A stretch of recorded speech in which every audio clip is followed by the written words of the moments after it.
Nintendo is defeating Sony relatively easily. And it is what I mean by, these people don't put their mouths where the money is, because some of these games are not selling too well.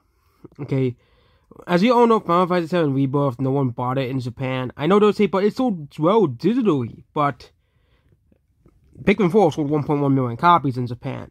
So, and this is the sales for all of the games. And you always have these threads and the comments, like, people replying saying, oh, is that this game sort of to the amount of copies on the PlayStation 5 in Japan? And there's, like, no sources behind it. Like, it's pretty funny.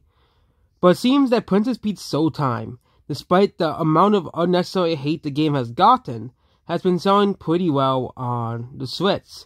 Selling 124,000 copies. Of course, it isn't as impressive as other games, obviously, on the Switch. But still outselling massive PS4 games and PS5 games. Okay, no, not PS4 games. PS5 games like Rise of the Ronin. It's outselling Dragon's Dogma 2. It's outselling a lot of games for the PS5. Okay, that is pretty sad and concerning for PS5.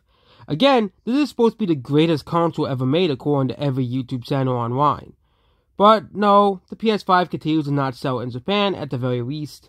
In Europe, the reason why the PS5 is selling so well there is because the NPCs that buy literally a new console just to play FIFA.